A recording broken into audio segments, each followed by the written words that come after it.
Gjithçka duket e paqartë në skenën politike të Kosovës, kur duk se të paktën me takimet që zoti Kurti zhvilloi me lider të opozitës, gjërat po qartësoheshin, një klimë e re politike po lindte në Kosovë, por me sa duket jemi kthyer aty ku ishim një vit më parë. Kosovë Gjoci është me mua në këtë lidhje të drejtë për drejtë. Mirëmëngjes Kosovë.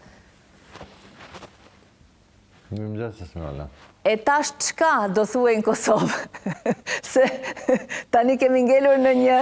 boshllike dhe ne s'po di më dhe qa me pyet. Çfarë ndodh sot? Nuk kem asnjë çfarë të themi, kjo është problemi. Edhe po patet pyetje ju. Them drejtën Esmeralda, domethënë parimisht diçka që pritej, sepse përtej faktit që në bazë të rezultateve të zgjedhjeve të 28 dhjetorit një farforme faj për krizën, edhe ndoshta nga ne vetë mediat, gazetarët, goxha shumë ju atribua opozitës, çka realisht edhe u ndëshkuan pak a shumë që të gjitha, ndërsa u shpërblye zoti Kurti. Veprimet e tanishme tregojnë pak a shumë që edhe atëherë gjithçka ka qenë një lloj strategjie e zotit Kurti. Kështu që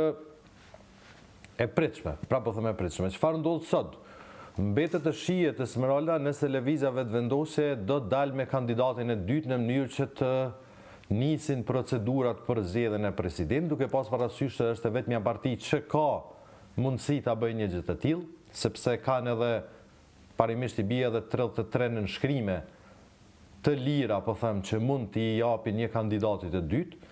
Edhe pse këto nënshkrime ata i ofruan ditën e djeshme ose mbrëm për kandidaturat e opozitës, eventualisht për zonin Osmani, që vetë se thanë se i kanë ofruar, por që pastaj pam edhe demantin edhe mënyrën se si janë ofruar ato nënshkrime, për çka zoni Osmani nuk është pajtuar. Por po ashtu nuk pritet që një gjë të tillë pajtohen edhe opozita, sepse është paksa fëmirore edhe të besohet realisht që opozita do të, nëse mund themi, do të bie preje gjithë kësaj loje, kësaj strategjie të zotit Kurti, që të propozoj kandidat, gjoja me idenë se lëvizja vendosje po ja ofron nënshkrimet, por cila është logjika e kandidimit të kujdo nga ana e opozitës, edhe nëse vetëvendosja po ja ofron këto nënshkrime, kur që të dyja partitë opozitare janë të vetëdijshme që përballë zotit Konjufca e kanë të pamundur të fitojnë. Kështu që gjithçka çfarë po kërkon vetëvendosja, që është paksa e çuditshme edhe në mënyrën si po e kërkon, të drejtën sikur po e krijon përshtypjen sikur opozita janë totalisht të paditur dhe kjo loja e saj mund t'i bindë, t'i mashtroj se gjithçka po bëhet në të mirë të vendit, është që opozita të sjell kandidatet, ose eventualisht zonja Osmani të jetë kandidate, në mënyrë që të bëhet tamam, domethënë të përmbushen kriteret, procedurat që duhen, që t'i kemi 2 kandidat dhe më pas të konsumohen 2 raundet e para, ku normalisht nevojiten 80 deputet, dhe më pas në raundin e tretë lëvizja vendosje ta zgjidhë zotin Konjufca pas një problem me apo pa ndikimin e opozitës. Kështu që është sa pak se e çuditshme realisht edhe që të paktën vetëvendosja po pret që kjo të ndodh. Kjo normalisht nuk ndodh, pak a shumë kemi pa edhe reagimet e partive opozitare dje, që nuk kanë kandidat, nuk do të vendosin kandidat, sepse asnjëra parti nuk ka votat mjaftueshme të vetat po flas, që të propozoj kandidatë LRM që të arrijë të fitoj postin e presidentit. Kështu që gjithçka mbetet realisht në dorën e lëvizjes vetëvendosje, nëse ajo do ta nxjerrë edhe një kandidat të dytë në mënyrë që të nisin procedurat. Pastaj se ato do të arrijë të marrin votat e nevojshme ata, cili don, këtë rast zoti Konjufca apo kandidati tjetër, mbetet të shihet, por siç duket gjasat janë të vogla që të ndodh kjo, Esmeralda. E kuptoj. Edhe pse Lidhja Demokratike e Kosovës në mbrëm bëri të ditur që nuk e ka ndërmend që të bojkotoj seancën nëse ajo thirret, edhe nëse kjo i bie të shkojnë me 2 kandidat nga lëvizja vetëvendosje, po në anën tjetër dyshimet janë që ato nuk do të, pra partitë opozitare në këtë rast nuk do të votojnë. Dhe marr parasysh që në kutinë e votimit, edhe nëse do të kemi 2 kandidat, nuk janë 80 vota në 2 raundet e para, atëherë normalisht që procesi nuk konsiderohet si duhet. Pra, dhe kjo pastaj normalisht i bie që ose do të na dërgoj tek gjykata kushtetuese, që me gjas kjo do të ndodhë, sepse para shumë e la të nënkuptohet zonja Agjiu, ose realisht do duaj që të shkonim zgjedhje. Tani mbetet të shihet se cilën rrugë do të zgjedhë Lëvizja Vendosje. Mirë, po nëse nuk ka dy kandidatë.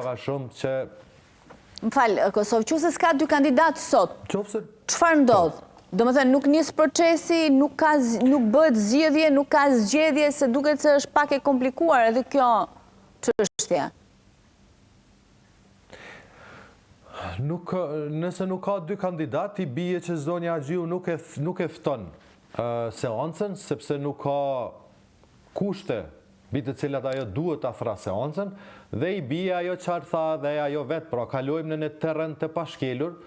cilën le të themi nuk e parasheh as kushtetuta se çfarë duhet veprohet, dhe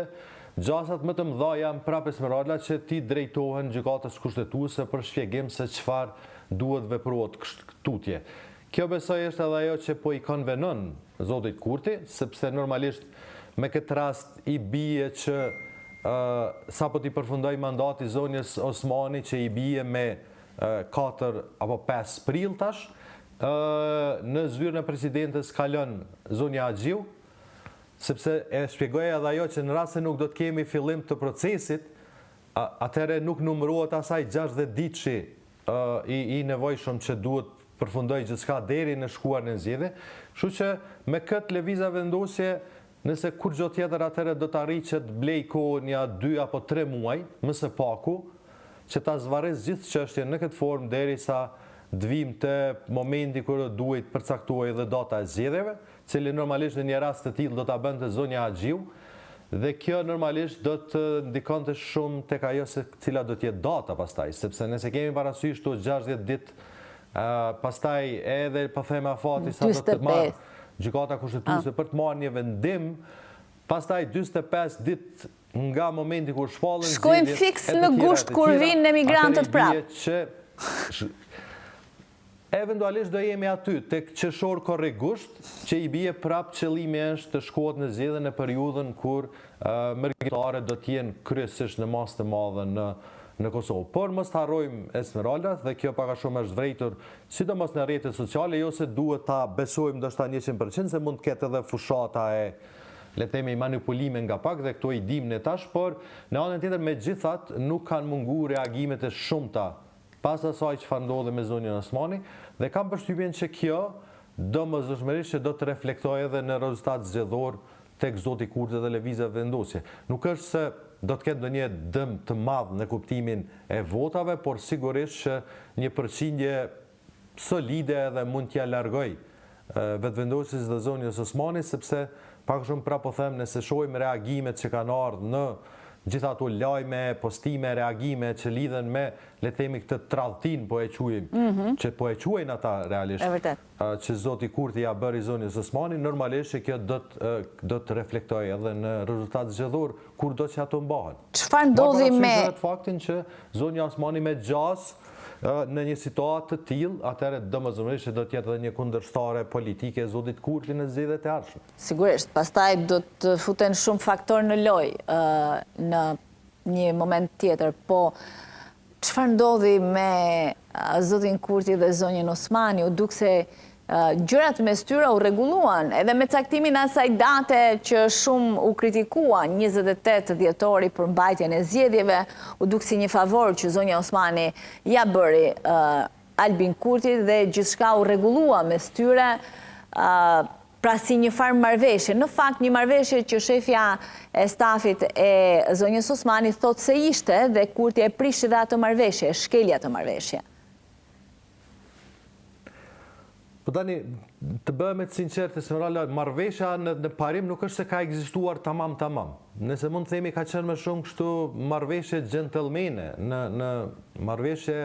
fjalësh, nëse mund ta quajmë kështu, se nuk është se ka ekzistuar një marrëveshje tamam, por kam përshtypjen se ky ka qenë ai takimi i famshëm i gjatë para caktimit të datës së zgjedhjeve të 28 dhjetorit me zonjën Osmani dhe zoti Kurti, ishte raportuar vazhdimisht që në mesin e gjithë asaj ka qenë edhe kjo çështje, ose le të themi ka qenë një nga çështjet kryesore, pra përveç caktimit të datës së zgjedhjeve që i ka konvenuar zoti Kurti, normalisht kjo ka ardhur si le të themi si rezultati një pajtimi që ata kanë pasur që zonja Osmani ta marrë mbështetjen e lëvizjes vetëvendosje për një mandat të dytë. Por se çfarë ndodhi është paksa problem ta dim tamam. Esmeralda, sepse ne e dim që çarje me zotit Kurti dhe zonjës Osmani ka pas vazhdimisht gjatë tyre 5 viteve të mandatit të zonjës Osmani, po them ka pas momente kur ata janë larguar, pastaj janë afruar përsëri, por në bazë asaj çfarë unë po shoh në debatin e përditshëm këtu në Kosovë, qoftë media, qoftë në publik, qoftë në le të themi në kuloaret gazetareske,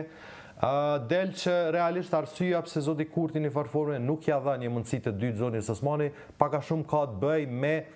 nëse mund ta themi kështu, me sukseset e zonjës Osmani, sidomos muajve të fundit, që pak a shumë lidhen me ardhjet e njohjeve të reja, që normalisht jo pak për i tyre kanë qenë, po them, merit e zonjës Osmani në kuptimin e lobimit, se jo se ishin merit direkt e saj, por njohje nga Siria, nga Bahamas, pak a shumë normalisht ka qenë deri diku angazhim dhe punë e zonjës Osmani me normalisht ndihmën e miqve, Shebas, Turqis e të tjerëve, por po ashtu edhe ajo çfarë ndodhi pastaj me pjesëmarrjen e zonjës Osmani në bordin e paqes, takimet me zotin Trump, me sekretarin Rubio, e gjitha këto. Domethënë, le të themi sukseset e zonjës Osmani kohëve të fundit, muajve të fundit para përfundimit të mandatit, duket se nuk i kanë konvenuar zotit Kurti që ta ketë një presidente e cila në farforme, po them, edhe pse është akuzuar vazhdimisht nga partitë opozitare, sidomos nga PDK-ja si një presidente e njanshme që ka mbrojtur interesat e lëvizjes vetëvendosje dhe zotit Kurti dhe në shumë raste ndoshta edhe kanë pasur të drejtë. Megjithatë, në sa i përket politikës së jashtme, marrëdhënieve me shtete të rëndësishme si SBA-ja dhe të tjerat, zonja Osmani megjithatë ka arritur të luajë një rol goxha të mirë vazhdimisht, edhe në kohën kur kishim ato çarjet e rënda me zotit Kurti dhe Jim O'Brien dhe administratës kaluar, ishte zonja Osmani realisht ajo që ishte një lloj katalizatori, po them, që ti zbus ato tensione dhe ta mbaj, po them, atë lidhje gjallë. Kështu që duket se zotit Kurti nuk i ka konvenuar një presidente që në farforme ka një lloj fuqie, ka një lloj ndikimi në aspektin e politikës jashtme, ka arritur të hap disa dyrë, cilat Kurti nuk ka arritur ta bëj realisht. Dhe normalisht e ka pasur të qartë që zonja Osmani nuk do t'jetë më ndoshta ajo presidentja e dëgjueshme ndaj zotit Kurti, dhe normalisht ajo kryesorja është që po e thonë vazhdimisht paktën partitë opozitare, qëllimi i zotit Kurti që